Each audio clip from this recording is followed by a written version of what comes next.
কথা, তুমি জানি কেমন হয়ে গেছো না, মানে কি সব ড্রেস পরছো, তোমার হাতে কানে কেমন জানি কি কি জানি পরছো, তোমার পোশাক পরিচ্ছদ, চাল চলন, কথাবার্তা সবকিছুই কেমন যেন পরিবর্তন হয়ে গেছে। হ্যাঁ, সময় পরিস্থিতি সবকিছুর সাথে নিজেকে চেঞ্জ করতে হয়, তাই। তুমি আগের চাইতে অনেক শুকিয়ে গেছো।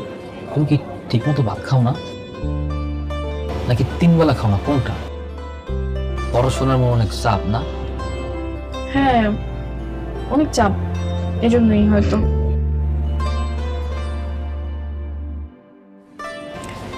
আমি এতদিন পর ঢাকা আসলাম, আমার দেখে খুশিও নাই।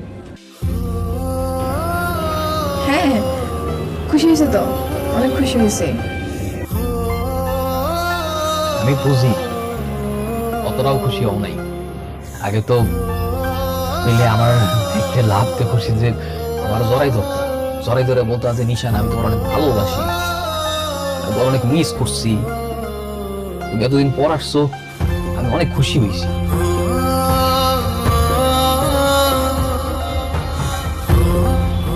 আমি আমি একটা জিনিস ভাবছি কি জানো, চোখের আড়াল হইলেই মানুষ মোড়ের আড়াল হয়ে যায়। এখানে আমি ডিসিশন নিছি যে আমি আর গ্রামে বাড়ি যাবো না, ঢাকাতেই থাকবো, ঢাকাতে থেকে ছোটখাটো চাকরি করবো, তারপর তোমার সাথে রোজ দেখা করবো, রোজ খোঁজ খবর নেবো। না না, তুমি কেন ঢাকায় থাকবে? না, তুমি পড়াশোনা আছে না তোমার, তুমি সিরাজগঞ্জে থাকো, ওইখানে ঠিক আছে। না না, সমস্যা নাই, তুমি পরীক্ষার সময় পরীক্ষা দিলেই তো হবে, সমস্যা নাই। না, তুমি এখানে থাকবে না, তুমি ওইখানেই ঠিক আছো। আচ্ছা, কি খাবো বলো তো, অর্ডার করি? হিসাব, এই রেস্টুরেন্টে খাবার দরকার নাই, এই যে রেস্টুরেন্ট, এই জায়গায় খাইলে অনেক টাকা বিল আসবে, তার চেয়ে বরং আমরা চলো বাইরে গিয়ে কিছু খাই, আমার কাছে এত টাকা নাই। সমস্যা নেই, যত টাকায় বিল হোক আমি দিব, সমস্যা নেই। তোমার কি খেতে চাই ওটা বলো।